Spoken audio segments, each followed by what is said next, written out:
గురించి రాయాలంట. కొంచెం చెప్పవా డాడీ ప్లీజ్?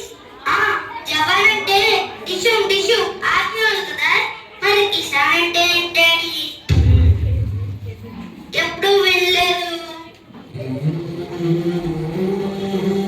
కిసాన్ అంటే కన్నా రైతు అనాలా?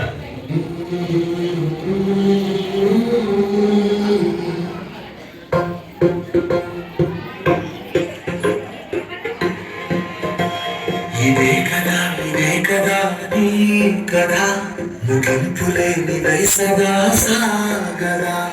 ఇదే కదా నీ కదా, ముగింపులేని వయసగా సాగరా. నీ కంటి రెప్పలంచురా మనస్సు నిండి పొంగిరా, నీటి బిందువే కదా నువ్వు బతుకుతున్న సంపద. ఒక్కొక్క జ్ఞాపకానికి వందే ఆయు ఉందిగా, ఇంకెన్ని ముందు వేచను అవన్నీ వెతుకుతూ పదా. మనుష్యులందు నీ కదా, మహర్షిలాగా సాగరా. మనుష్యులందు నీ కదా, మహర్షిలాగా సాగరా.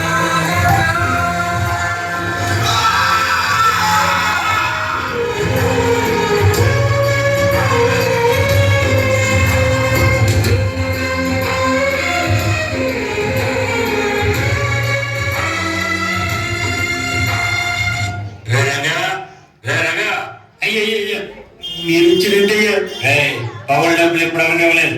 ఎరువులు తీసుకుని అప్పులు దింపలేదు. ఉన్న బలంగా ఖాళీ చేసి పవన్ అయ్యయ్యా వరదలు వచ్చి పంట అంతా నాశనం అయిపోయిందయ్యా.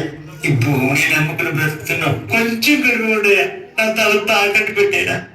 మీ అప్పు వడ్డీతో సహా తీర్చేస్తారండి అయ్యా. ఈ మాట చాలా సార్లు చెప్పామనే బయలుదేరా. అయ్యా కనీసం కుప్పిడి మట్టైనా తీసుకెళ్ళి ఉండయ్యా.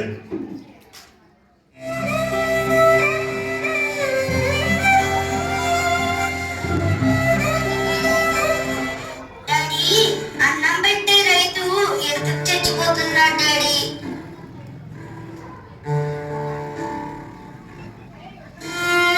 భవిష్యత్తులో నేను ఉండకపోవచ్చు సార్. పురుగుల మందులు మింగేస్తున్నాయి సార్. అర్ధరాత్రి ఉడతాడు, ఆకాశం కేకలు వేస్తుంది. పెట్టుబడి పెట్టలే కానీ రాబడే తెలియని జీవితాలు సార్. కనుమరుగైపోతున్నా. ప్రకృతి తనకి మొదటి పని రైతే సార్. ఈ టీవీ వాళ్ళకి, రాజకీయ నాయకులకి మా బాధలు వీడియో బయట కావాలి, మా శవాలతో సెల్ఫీలు కావాలి. పండించేవాడు ఎండిపోతున్నాడు సార్. అన్నదాత పడే నాదునే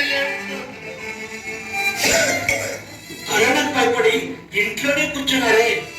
మరి మేము చేతిలో ప్రాణాలు పెట్టుకుని అరికాలు మట్టిలో పెట్టుకుపోతే ఏం తిని బ్రతికేవారు సార్?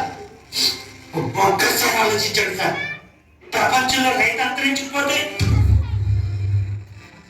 పరిస్థితి ఏంటి? రైతులకి సాయం చేస్తే వ్యవసాయం పెరిగిపోతుంది సార్. ఇలా మసకబడిపోదు. ఇలానే ఉంటే వచ్చే తరాలకు రైతుని ఈ మ్యూజియంలోనో పుస్తకాల్లోనో శిలా విగ్రహాల్లోనో చూపించేస్తాం సార్. మీకు దండం పెడతా. భూమి ఆకాశం ఉన్నంత వరకు రైతుని బ్రతికినివ్వండి మహాప్రభు. బ్రతికినివ్వండి.